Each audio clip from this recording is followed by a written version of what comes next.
Comentários. Doutor Inácio e a sua obra. Capítulo 29, livro, Na Próxima Dimensão. Assunto, ventrílocos humanos. Aos seguidores de plantão do Doutor Inácio, meu salve. Ventrílocos. Sabemos o que realmente são, não é mesmo? Um indivíduo que pratica ventriloquia, a arte de falar sem mexer os lábios, dando a impressão que a voz vem de outra fonte, boneco, pessoa etc., mas não de quem fala. Alguns ventrílocos usam fantoche. Pois bem. Agora, você já parou para pensar que poderemos estar sendo esse fantoche nas mãos de espíritos? Esses, na sua grande maioria, são muito inteligentes e, sendo magnetizadores ao extremo, nos transformam em seus bonecos preferidos, pensando, falando e agindo através de nós, por descobrirem nossos pontos fracos? E, para falar a verdade, isso ocorre bem mais do que imaginamos. E não é aqui problemas de obsessão, tá? Muitos acreditam que isso é impossível, pois Deus está com eles. Mas na verdade, são esses que espíritos dessa categoria mais escolhem, porque sabem que a fé desses não move nem uma pena de galinha, quanto mais montanhas. Anos atrás, ninguém imaginaria que espíritos obsessores poderiam coordenar casas espíritas metamorfoseando-se em mentores de grupos, e hoje sabemos que em uma casa sem orientação, sem embasamento religioso na sua praticidade fraterna, é mais fácil essa investida acontecer. E, creiam, realmente acontece. E vale ressaltar aqui, que não é apenas centros espíritas virarem alvos desses sacanas.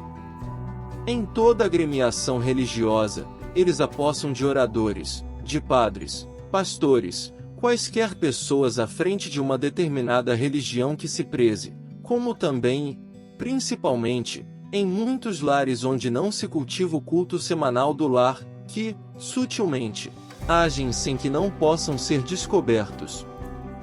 Vale lembrar que eles têm como aliados a sua invisibilidade perante os encarnados, e também, a aceitação ilusória de muitos quanto à existência deles.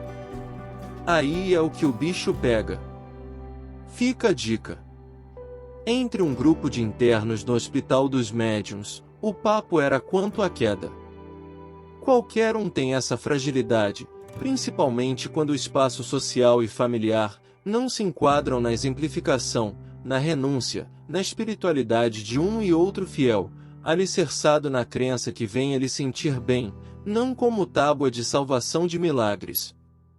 Como estou aqui hoje nesse comentário com esse mesmo objetivo, foi o que se sentenciou um dos rapazes em prosa inteligente depois de estupenda queda que veio o desabafo, tarde demais, e entre esses jovens, um deles desabafou bem. Seu nome era Adelino. Quando alguém tentava me alertar, eu reagia com personalismo. Eu vaidoso? Não. As pessoas é que tinham inveja de mim.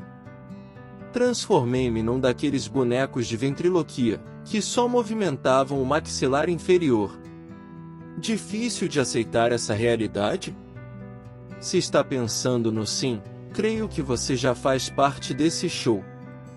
Diante dessa citação acima, podemos considerar que no Espiritismo, sendo uma doutrina que acredita na comunicação com os espíritos e na mediunidade, como uma forma de interação entre os planos espiritual e material, apenas médios ostensivos podem servir, digamos, de bonecos, relacionada à prática mediúnica, onde eles permitem que um espírito se comunique através de sua voz ou movimentos.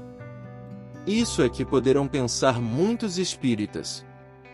Só que estamos a bem-querer deles, ou seja, dos espíritos, porque, primeiro, não temos o controle dos nossos pensamentos, e essa é a porta com que eles entram diariamente para auscultar nossas intenções, ou se preferirmos, nossas fraquezas. E para não dizer que estou exagerando nesse meu comentário, Allan Kardec foi claro quando perguntou aos espíritos superiores se os espíritos influenciam nós humanos, na pergunta número 459, Resposta: muito mais do que imaginais. Influem a tal ponto que, de ordinário, são eles que vos dirigem. A questão da sintonia aqui com esses espíritos inferiores é a base de todo desequilíbrio à mostra.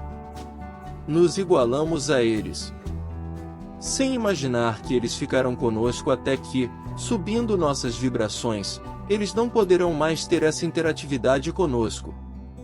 Daí o controle dos nossos pensamentos. Kardec não disse, mas a fonte dessa permuta é o controle acirrado deles sobre inclinações a esse ou aquele objeto ou pessoa de prazer. Doutor Inácio, nessa citação, adverte o paciente Adelino: o erro dos outros sempre nos serve de advertência. Nem sempre é assim, não é mesmo? Pensamos sempre erradamente: ah, mas se aconteceu com ele, não acontecerá comigo. E cai na mesma arapuca do outro. Somos Maria vai com as outras. Não sentimos tão ilimitados a fazer determinada coisa, mesmo tendo livre-arbítrio a nosso favor. Mesmo valendo dele, nossos pensamentos se sobressaem a ele.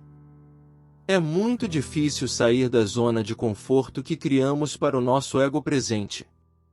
Mas será que é ele que está ditando as normas do nosso viver hoje? Ou uma outra persona do passado que, abrindo brechas para ele segundo as circunstâncias do momento em que vivemos, ele se sobressai, investindo no nosso meio, interferindo em nossas escolhas.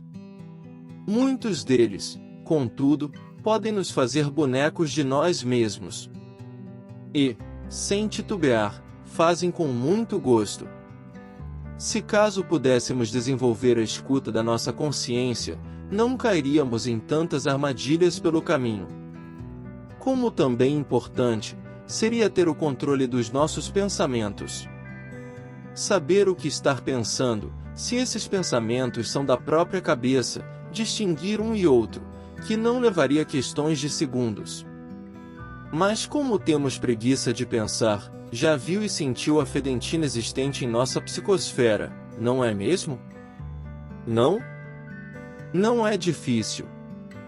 Procure olhar para o seu interior, que o primeiro sintoma será náuseas. E se persistir, outros virão. Questão de prática. Como disse em parágrafo acima, as quedas dos outros não nos incentivam a observar onde anda lá a nossa vigilância.